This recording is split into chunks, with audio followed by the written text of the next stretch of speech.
Prince Harry has been ordered to reveal the financial records of the Invictus Games Foundation. And what's emerging from the shadows is something that should disturb every single person watching this video.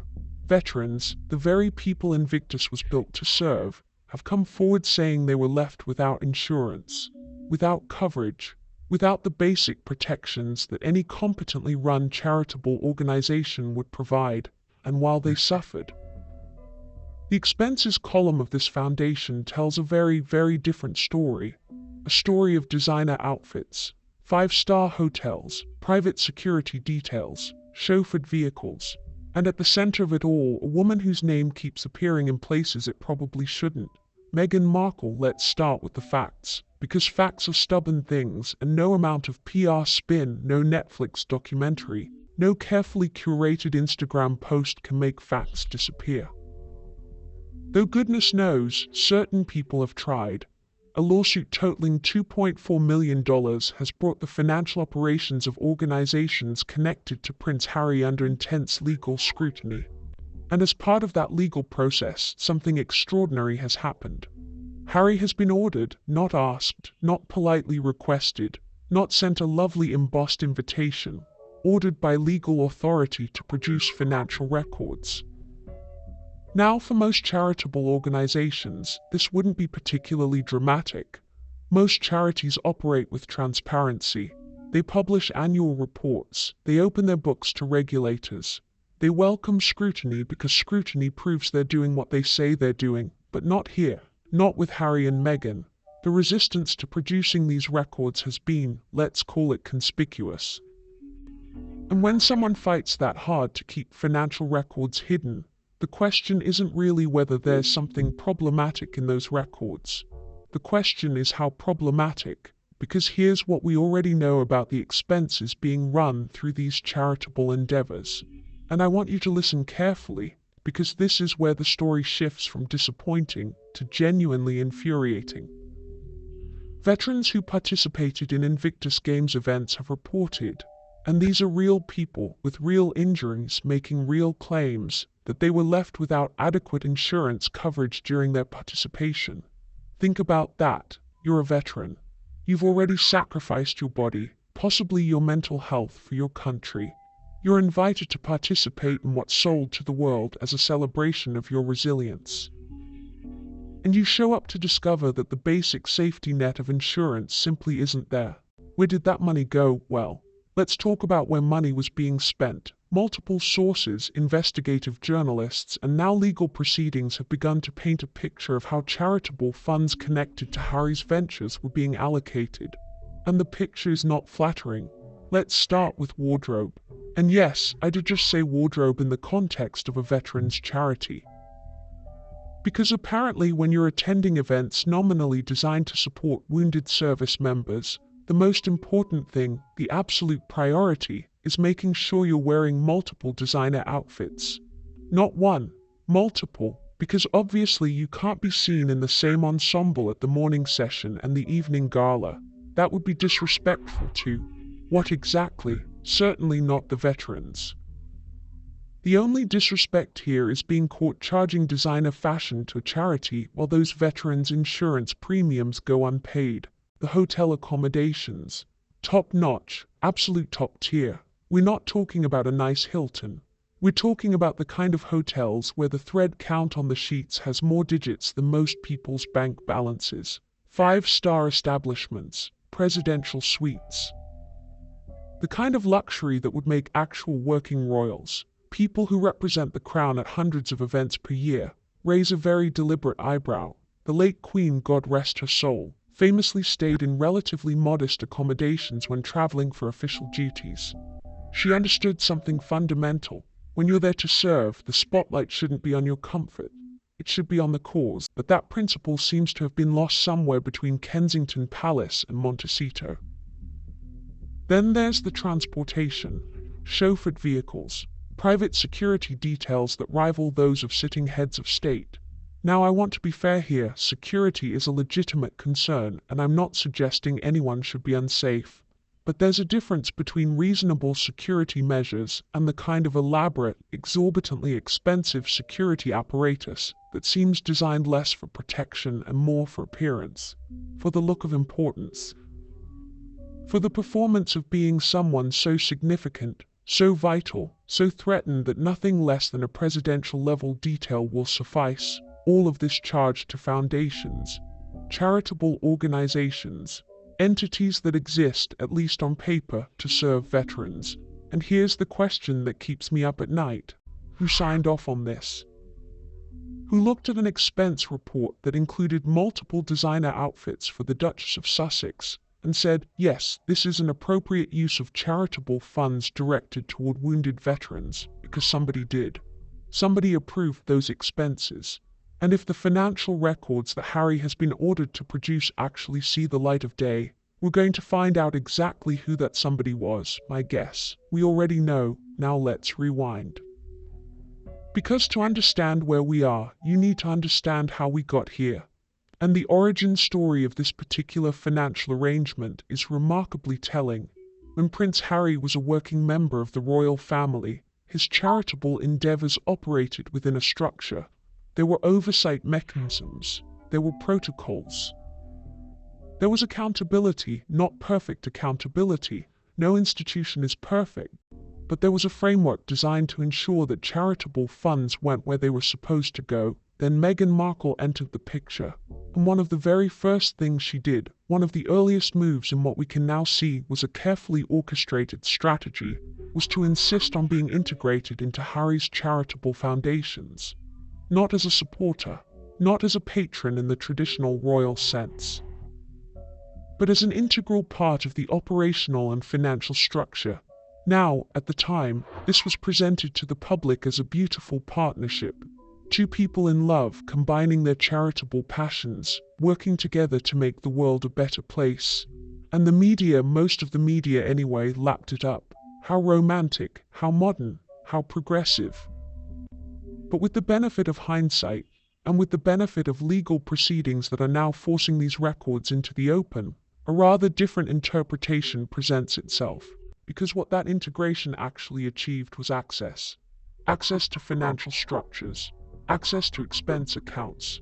Access to the flow of charitable donations that poured in from well-meaning people around the world. People who thought they were helping veterans, helping mental health initiatives, helping meaningful causes. And once that access was established, the expenses started to climb, and climb, and climb.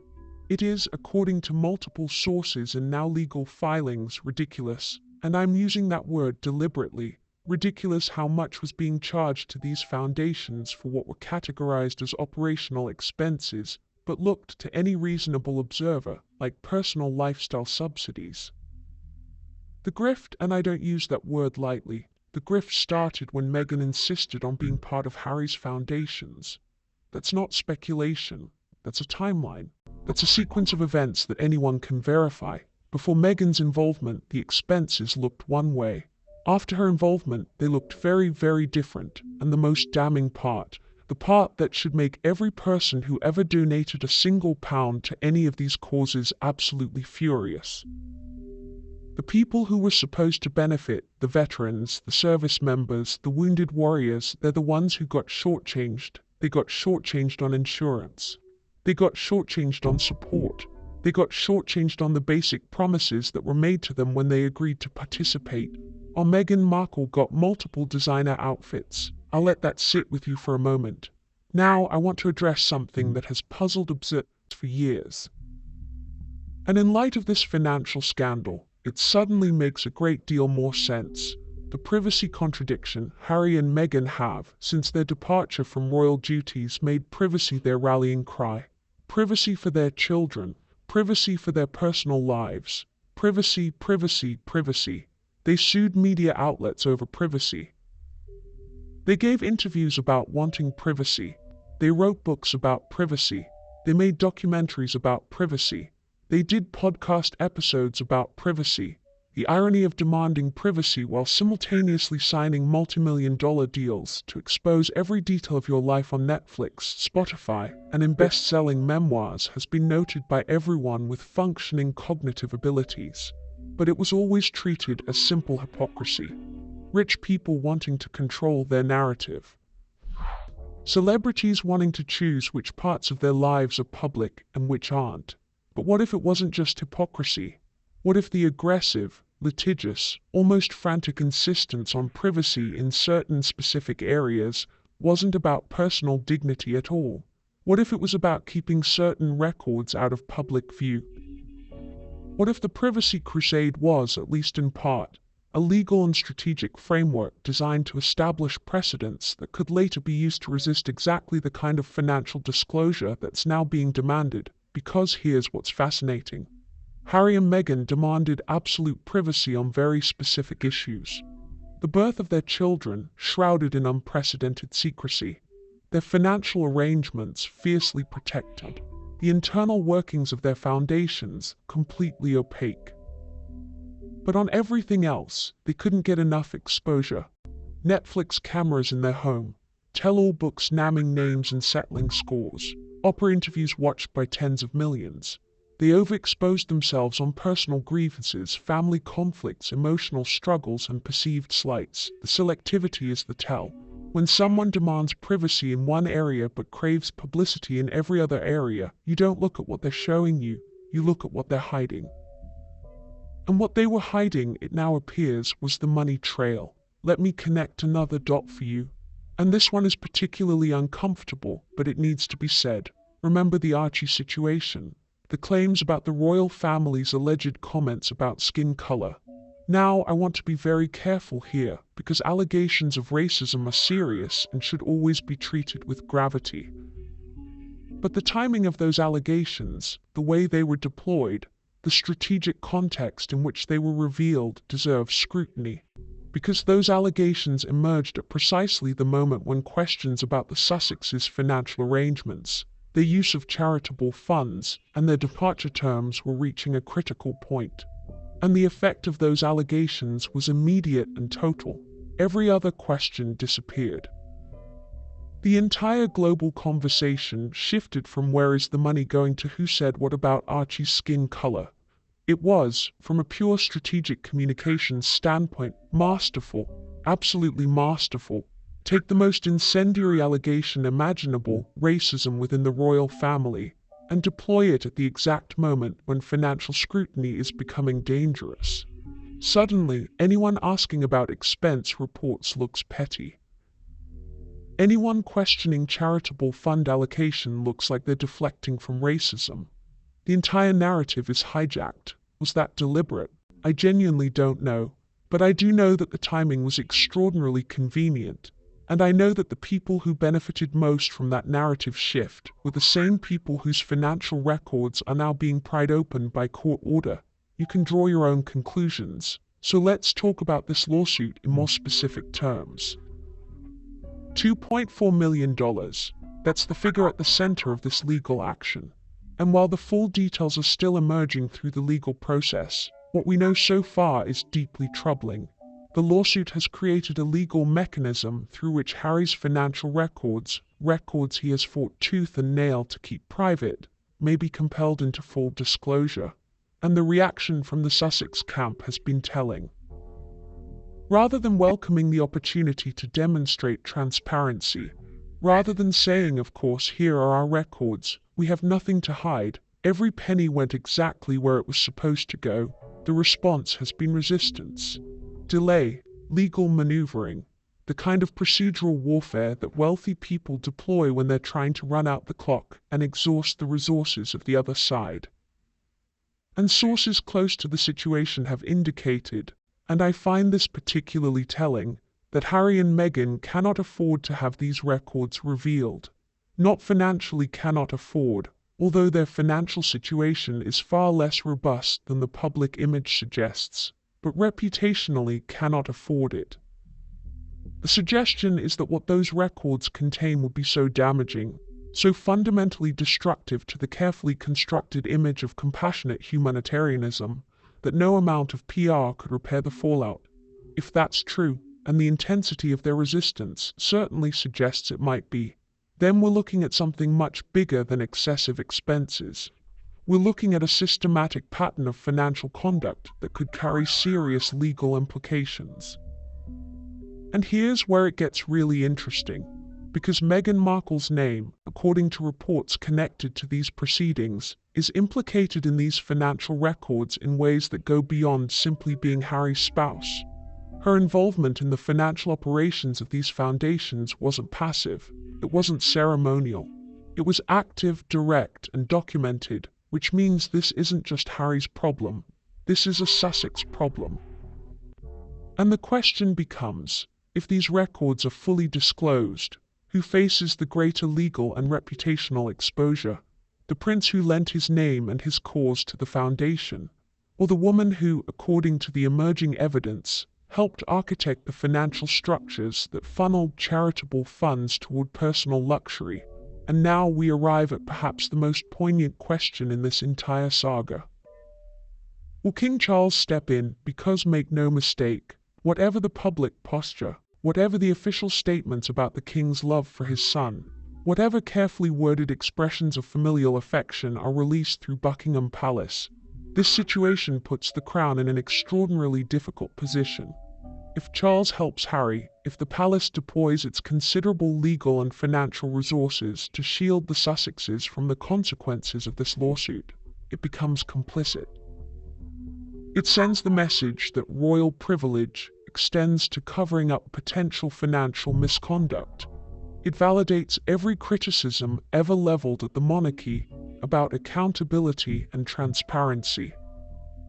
But if Charles doesn't help, if he allows the legal process to take its course, allows the records to be disclosed, allows the chips to fall where they may, he risks the spectacle of his own son, a prince of the blood, being publicly exposed in a financial scandal that could result in serious legal consequences. It is, quite frankly, an impossible position. And it's an impossible position that Harry and Meghan created. Not the media, not the institution. Not the invisible forces of racism and persecution that they've spent years blaming for every difficulty in their lives. They created this, through their choices, through their financial decisions, through their insistence on living a lifestyle funded by charitable donations meant for wounded veterans, I sense, and this is informed speculation based on everything we've observed about King Charles's approach to the Sussex situation, is that the palace will maintain a studied distance. Charles will not intervene. He will not deploy royal resources to protect Harry from the consequences of decisions made after Harry voluntarily left the royal fold. And if the financial records reveal what many suspect they will reveal, Harry and Meghan will face those consequences alone. Which is, when you think about it, exactly what they asked for. Independence, freedom from the institution, the right to make their own choices and live their own lives. Well, here you go. This is what independence looks like. It looks like accountability. It looks like legal proceedings where royal privilege doesn't apply. It looks like a courtroom where the judge doesn't care about your title, your bloodline, or your Netflix deal. Welcome to the real world, your royal highnesses. I want to close with something that goes beyond the legal and financial specifics of this case. Because what we're really talking about here isn't just money. It isn't just expense reports and insurance coverage and charitable fund allocation. What we're talking about is deception, the level of public deception that has been engaged in, if these allegations and legal proceedings bear out, is diabolical. And I use that word with full awareness of its weight. Diabolical, because this wasn't a small lie. This wasn't a minor exaggeration. This wasn't the kind of harmless puffery that public figures sometimes engage in. This was potentially a systematic, sustained, multi-year campaign of deception that exploited wounded veterans, manipulated public sympathy, weaponized allegations of racism, and funneled charitable resources toward personal enrichment. If proven true, and the legal process will determine that, then we are looking at one of the most comprehensive acts of public fraud perpetrated by a public figure in modern memory. And the person at the center of it, The person who, according to the evidence trail, was the architect and primary beneficiary of this scheme, will be completely and utterly disgraced. Not disgraced in the celebrity gossip sense. Not disgraced in the trending on Twitter for a day sense. Disgraced in the historical sense. Disgraced in a way that no comeback tour, no rebrand, no sympathetic interview can repair, because you can recover from a lot of things in public life. You can recover from scandals. You can recover from bad decisions.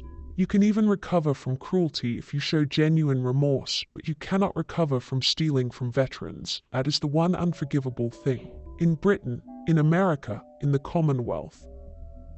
In every country and culture that honors military service. You do not use wounded warriors as props for your personal enrichment.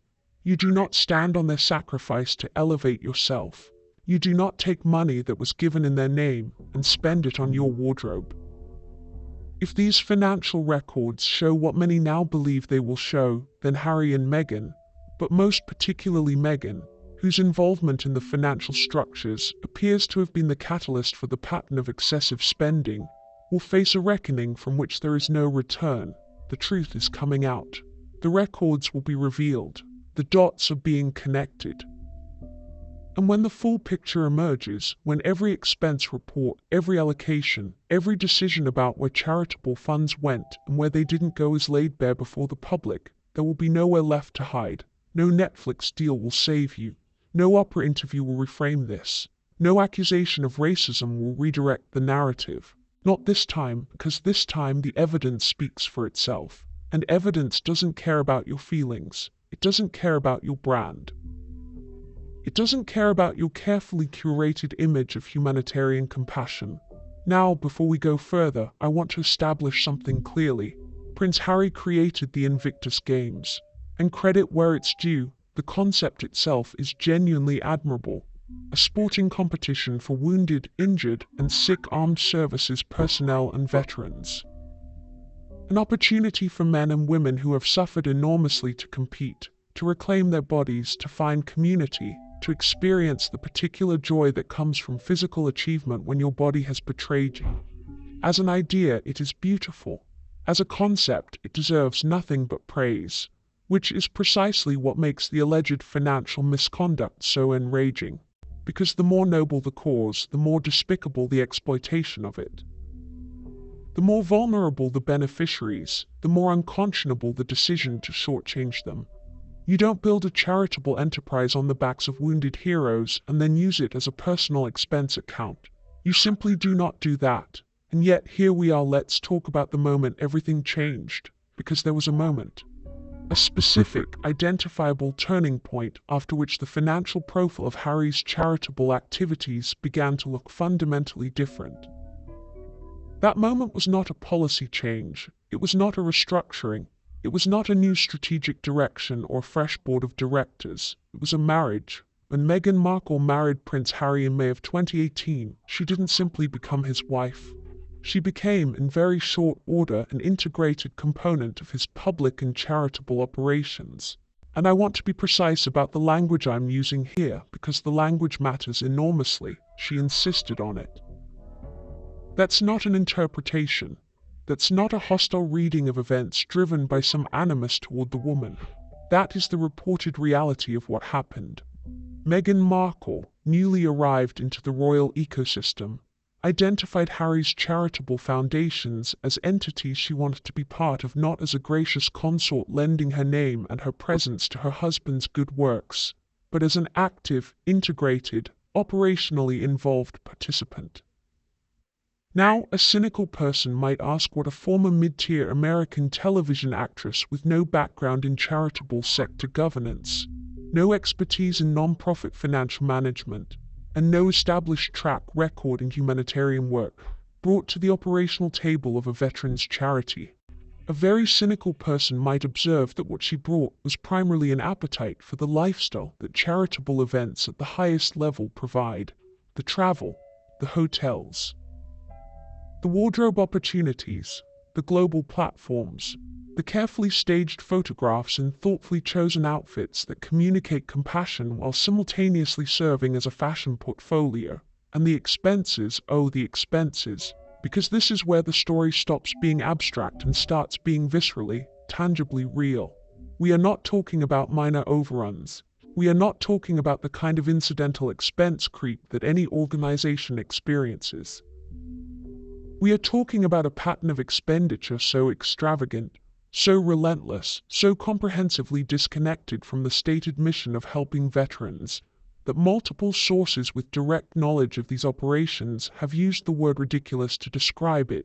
Multiple outfits for a single event, designer labels, the kind of names that appear in fashion magazines, not in the expense reports of veterans' charities. And every one of those outfits, according to the emerging picture being painted by legal proceedings and investigative reporting, charged to the foundation. Charged to an organization funded by donations from people who thought they were helping injured soldiers. Let that breathe for a moment. Let that really land. Someone donated money to help a veteran. That money went, at least in part, toward ensuring that Meghan Markle had access to multiple outfit changes at a charitable event. The veteran, meanwhile, may or may not have had adequate insurance coverage. Based on what we're now hearing, rather more may not than may. The hotel situation is equally extraordinary. We are talking about accommodations at the absolute pinnacle of the luxury hospitality industry. Not comfortable, not pleasant, not perfectly adequate. We are talking about the kind of establishments that have their own Michelin-starred restaurants, their own spa complexes, their own bespoke butler services. The kind of hotels that heads of state use when they're traveling on their nation's account and the taxpayers footing the bill. Except in this case, it wasn't a nation's account, it was a charity's account. It was the account funded by well-meaning donations from ordinary people who believed in the cause, and the transportation arrangements, private vehicles. Chauffeured naturally because apparently the concept of a taxi or a hotel car service is simply too déclassé for someone of this particular station. Security details of a scale and cost that would raise eyebrows even for genuinely threatened individuals.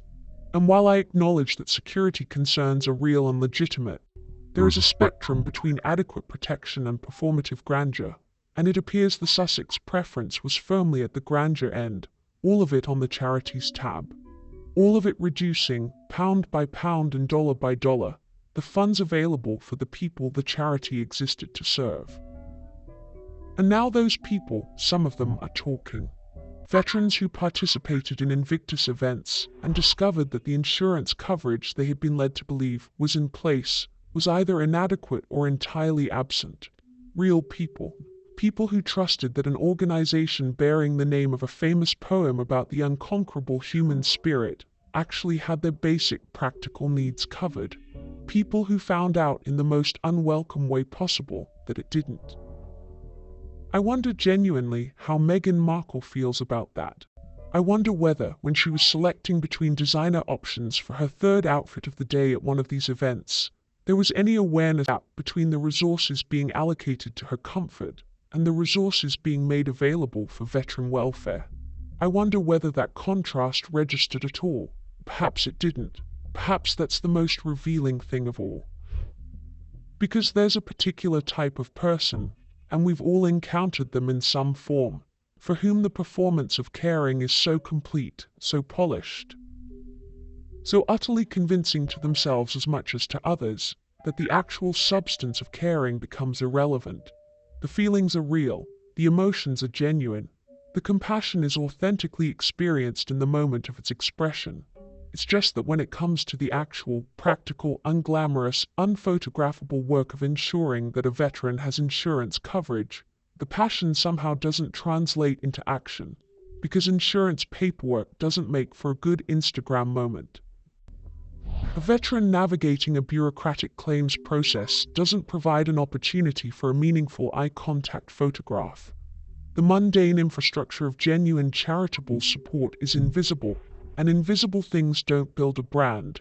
Expensive outfits at glittering events, however, build a brand magnificently, and brand building, it has become increasingly clear, was always the primary enterprise here. The charity was the vehicle. The veterans were the backdrop. The real product being developed and marketed was the Meghan Markle global humanitarian identity. And the real customers were not the veterans being ostensibly served, but the media organizations, streaming platforms, and commercial partners who would later pay extraordinary sums for access to that carefully constructed identity. Think about the trajectory. The charitable events provided the imagery. The imagery supported the humanitarian brand. The humanitarian brand justified the Netflix deal. The Netflix deal funded the Montecito lifestyle. And the Montecito lifestyle required ever more elaborate events, ever more expensive wardrobes, ever more prestigious hotel accommodations, all of which needed to be funded somehow. And somehow, for a period that is now under legal scrutiny, the foundation appears to have been part of that funding mechanism. This is, if the evidence bears out what many now believe it will, not merely a financial scandal. It is something more architecturally impressive than that. It is a complete system. A self-reinforcing cycle of image creation, brand monetization, and lifestyle subsidy, all constructed on the foundation, quite literally, of wounded veterans' charitable causes. You have to grudgingly acknowledge the audacity of it. The sheer, breathtaking audacity. Now let's talk about the cover. Because every system of this kind requires a cover story. And the Sussex cover story has been, by any objective measure, spectacularly effective. The cover story is victimhood. From the moment Harry and Meghan began their very public departure from royal duties, they have positioned themselves as persecuted individuals fleeing institutional racism, media harassment, and a cold, uncaring family structure that failed to protect them. And they have told this story with extraordinary skill, extraordinary emotional conviction, and on platforms of extraordinary reach: the Oprah interview, the Netflix documentary, the memoir, the podcast. Each of these represented a carefully orchestrated chapter in a narrative designed to ensure that the public's dominant understanding of Harry and Meghan was as victims, not perpetrators, as the pursued, not the pursuers, as the wronged, not the wrongdoers, and it worked. For a remarkably long time, it worked. Because victimhood is an extraordinarily powerful shield. It is almost impossible to scrutinize a victim without appearing to compound their victimization. Ask a hard question about a victim's financial records and you're accused of harassment. Demand transparency from a victim about charitable fund allocation and you're accused of cruelty. The shield of victimhood, deployed skillfully, can deflect almost any form of legitimate scrutiny, almost any. Because a court of law operates differently from the court of public opinion. A judge is not moved by emotional testimony about being made to feel unwelcome at a family gathering. A legal discovery process doesn't care about your Netflix documentary. A financial disclosure order applies regardless of whether you believe you're being persecuted. And that is precisely why this lawsuit matters so much. Not just because of the $2.4 million at stake, though that's significant, but because it has created a space where the Sussex victimhood narrative has no currency, where the only thing that matters is what the records say, where the documents either support the story or they don't, and here there is nowhere to pivot. There is no opera to guide the conversation. There is no sympathetic editor shaping the narrative. There are just numbers on pages and the story those numbers tell. Let me turn for a moment to the question of Harry himself. Because it would be both lazy and unfair to treat him simply as a passive participant in all of this. He is a grown man. He is not an unintelligent man. He founded the Invictus Games, and whatever else may be said about him, his connection to the veteran community appears to be genuine in a way that his wife's connection perhaps is not. So the question of what Harry knew, and when he knew it, and to what extent he was an active or passive participant in whatever financial arrangements are now under legal scrutiny, is one that the disclosure of these records may finally answer, because there are two possible versions of Harry in this story. The first version is a man who was systematically misled by a controlling partner, who signed documents he didn't fully understand, who trusted someone who exploited that trust, and who is now facing the consequences of her decisions as much as his own. This version of Harry is a figure of genuine tragedy, a man of good intentions manipulated by a woman of extraordinary ambition. The second version is a man who knew exactly what was happening, who was a willing and active participant in the financial arrangements now under scrutiny, and who has been complicit in the exploitation of the very veterans he claimed to champion. This version of Harry is a figure of genuine disgrace. The records will tell us which version is closer to the truth. And my suspicion, formed not from animus but from careful observation of the pattern of events, is that the truth lies somewhere between the two, but considerably closer to the second than Harry would ever voluntarily admit, and King Charles.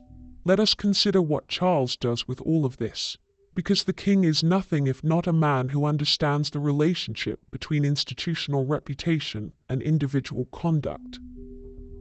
He has spent years, decades, his entire adult life really, navigating the extraordinarily complex politics of the monarchy's public standing. He knows better than almost anyone that the institution can absorb a great deal, but not everything. A financial scandal involving a veterans' charity, with insurance coverage failures and lavish personal expenses, is not something the monarchy can absorb by association. The distance between Charles and the Sussexes, which has already been considerable since the Megxit rupture, will almost certainly grow wider as these legal proceedings develop. Not because Charles doesn't love his son, I believe genuinely that he does, but because the king's first obligation is to the crown. And the crown cannot be seen to shield people who may have financially exploited wounded servicemen and women. There will be no cavalry from Buckingham Palace, no rescue operation, no quiet deployment of royal legal resources to make this problem disappear. Harry and Meghan have declared their independence loudly, repeatedly, and on every available global platform. Independence, it turns out, is bilateral. You don't get to claim it on the profitable days and discard it on the legally inconvenient ones.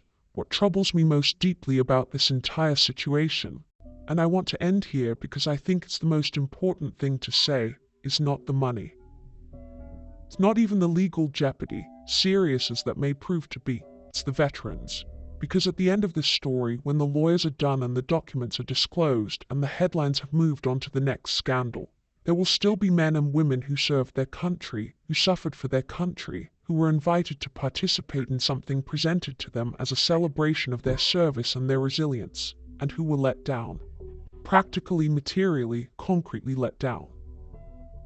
By people who had every resource available to ensure they were properly protected and chose, apparently, to direct those resources elsewhere. That is not a political story. That is not a royal gossip story.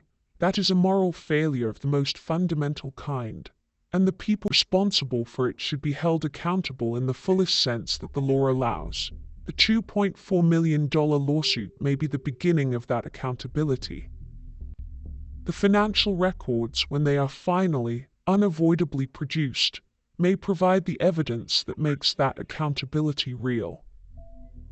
And Meghan Markle, the woman who insisted on being at the center of these foundations, who charged designer wardrobes and five-star hotels and chauffeured vehicles to charitable accounts, who built a global humanitarian brand on the backs of injured veterans, while some of those veterans went without insurance, may finally discover that the image she has spent years so carefully constructing has a very fragile relationship with the truth, that truth is coming. Slowly through legal process, through compelled disclosure, through the grinding but ultimately unstoppable machinery of financial accountability. It is coming, and when it arrives there will be no smile luminous enough, no narrative skillful enough, no victim story compelling enough to stop it. It captured the public imagination in a way that very few charitable initiatives manage to do. It had Harry's genuine passion behind it, and his connection to the military is one of the few things about him that appears to be wholly authentic and wholly admirable. He served. He understands in a way that very few people in his position of privilege do, what military service actually means and what it actually costs. The Invictus Games in those early years was his best self made manifest, and then his best self met Meghan Markle.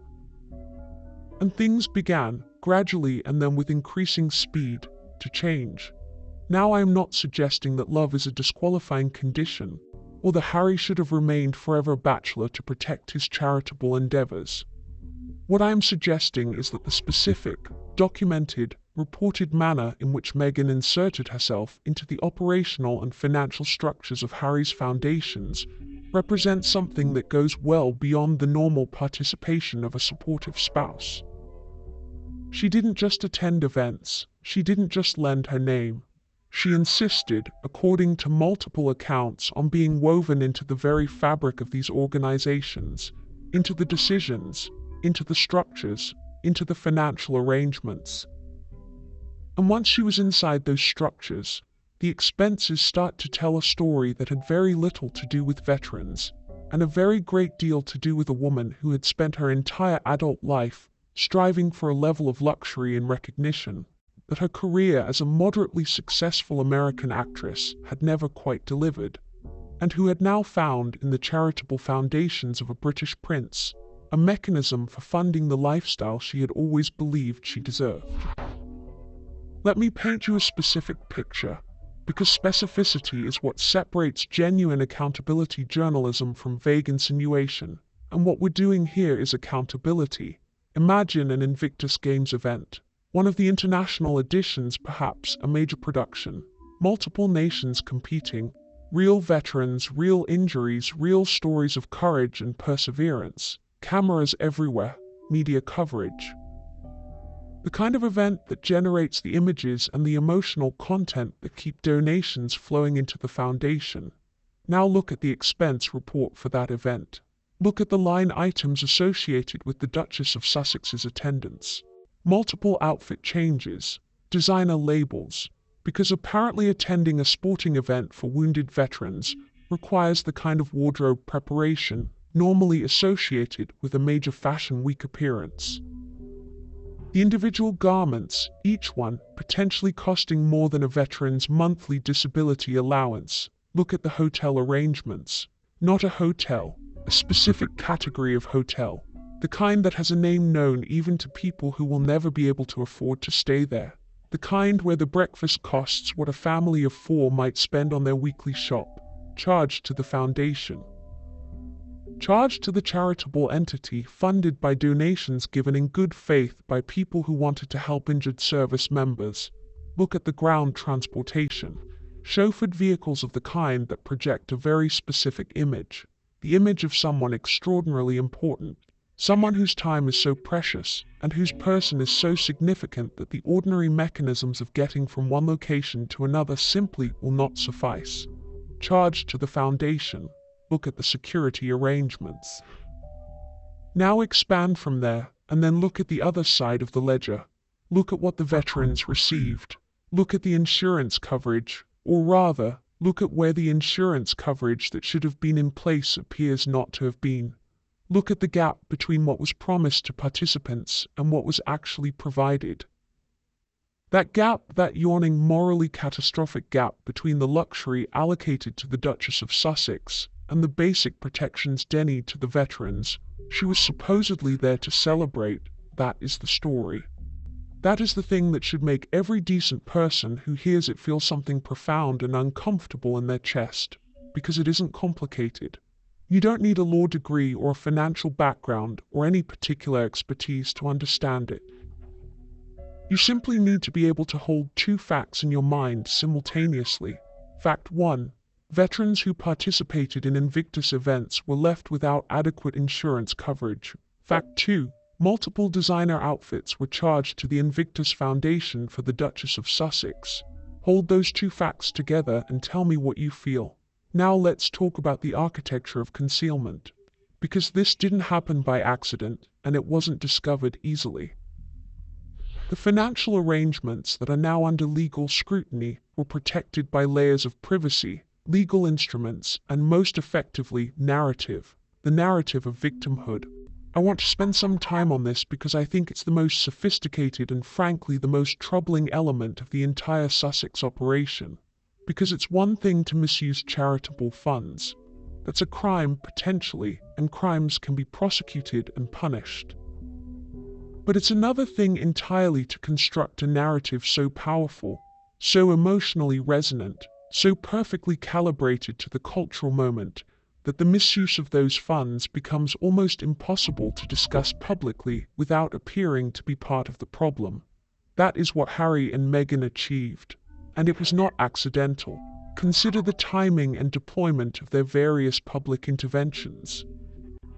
Every time scrutiny of their financial arrangements or their departure terms or their treatment of palace staff began to reach a critical intensity, something happened. A new revelation, a new allegation, a new chapter of the victimhood narrative deployed with surgical precision to redirect the conversation. The Oprah interview in particular bears examination in this context.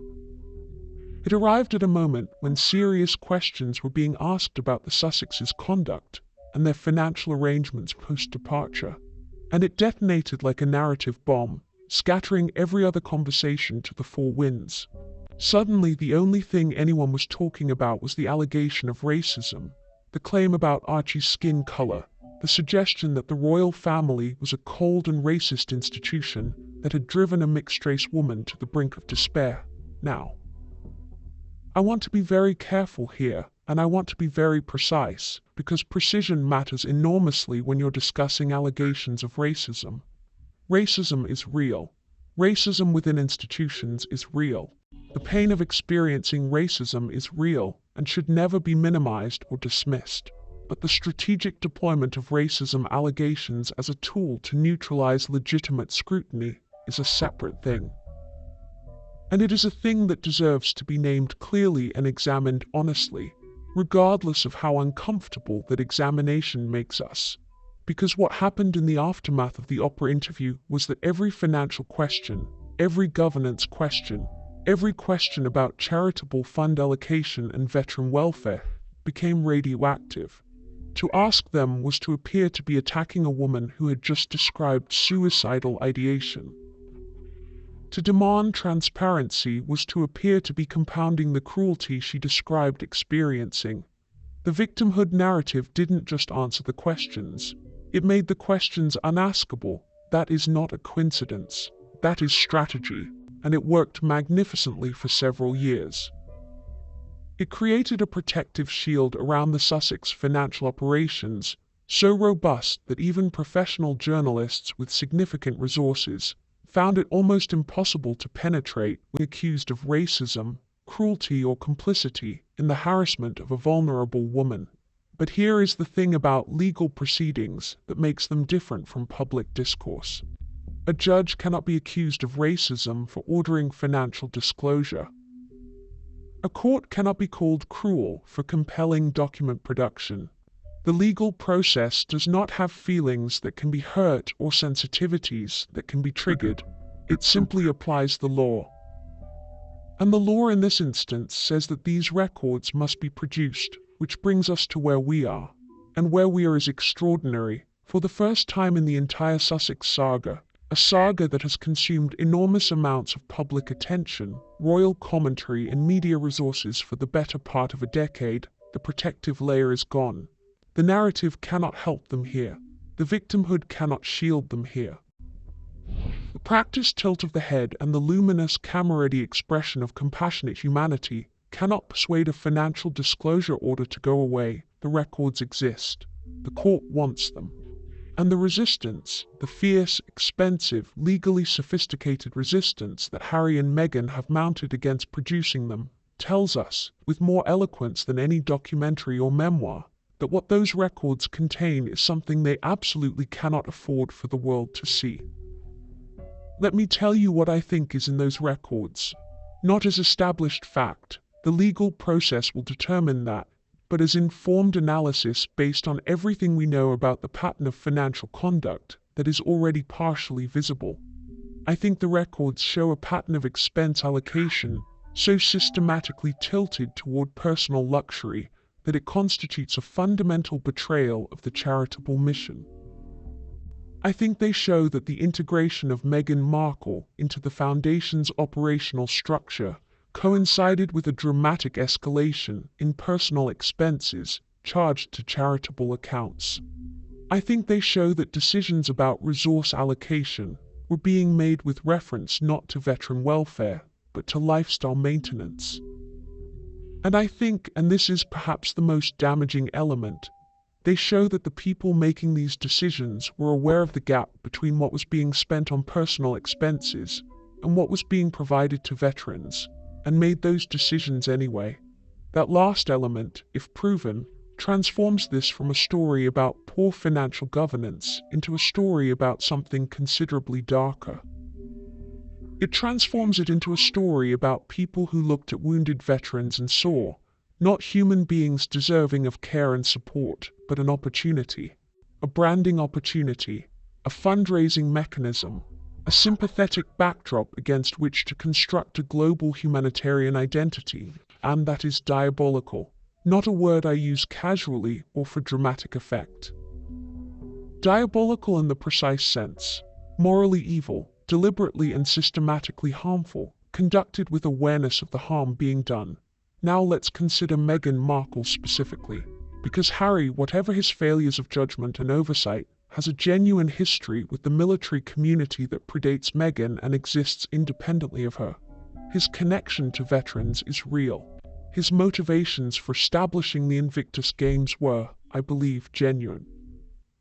His culpability in whatever financial misconduct occurred is real, but complicated by the question of how much he understood about what was happening, and how much he was directed by someone with considerably more appetite for the financial engineering being deployed.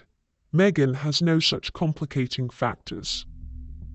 She arrived in this charitable ecosystem with no prior connection to the veteran community, no established track record in charitable governance, and no evident interest in the unglamorous operational work of actually supporting wounded service members. What she had was an extraordinary ability to perform compassion in public settings, and an equally extraordinary appetite for the lifestyle that high-profile charitable events provide. Her insistence on being integrated into the foundations was not driven by passion for the cause. If it had been, the expense reports would look different. If genuine concern for veteran welfare had been the motivating force, the insurance coverage would have been in place. The balance between personal expenses and veteran services would have tilted differently. The balance tilted toward personal expenses because the person driving the integration of herself into these foundations was motivated by personal benefit, by access to the travel and the wardrobe and the hotels and the global platforms that the humanitarian performance provided, and the veterans, the actual human beings with actual injuries and actual needs, were incidental to that calculus. Props in a performance of compassion that was, underneath its polished surface, about something else entirely. I find myself thinking about a specific category of person as I consider all of this. The person who is extraordinarily generous in public, visibly and demonstrably and photographically generous, and extraordinarily self-serving in private. The person whose charity exists precisely at the intersection of maximum visibility and minimum personal cost. The person who will attend a gala for wounded veterans in an outfit that costs thousands, stand for photographs with participants who are missing limbs, produce an expression of profound emotional connection for the cameras, and then submit an expense report for the outfit, the hotel, the car, and every other element of the day that served their comfort rather than the veterans' welfare. That person is not a villain in the mustache-twirling sense. They may not even experience themselves as doing anything wrong. The performance of compassion can be so thorough, so complete, so genuinely felt in the moment of its expression, that the person performing it never stops to examine the gap between the feeling and the action, between the visible generosity and the invisible self-interest. But the financial records don't care about feelings. The records care about numbers. And the numbers, apparently, are devastating enough that every legal instrument available is being deployed to keep them from public view. They will not stay hidden. They cannot stay hidden. The legal order has been issued. The process is in motion. And as the records emerge, as the numbers become visible, as the gap between the charitable mission and the actual allocation of resources becomes quantifiable and documented and real, The carefully constructed image of Meghan Markle, global humanitarian and champion of the vulnerable, will have to contend with something it has never had to contend with before. Evidence, not the evidence of competing narratives, not the evidence of sympathetic biographers or hostile commentators, not the evidence of emotional testimony or carefully edited documentary footage, actual documentary evidence, numbers, receipts, financial records that show, with the cold precision of accounting, where the money went and where it didn't go. And somewhere in those records, between the designer wardrobe line items and the five-star hotel charges and the chauffeured vehicle expenses and the elaborate security detail costs, there is the answer to a question that has been hovering over this entire saga for years.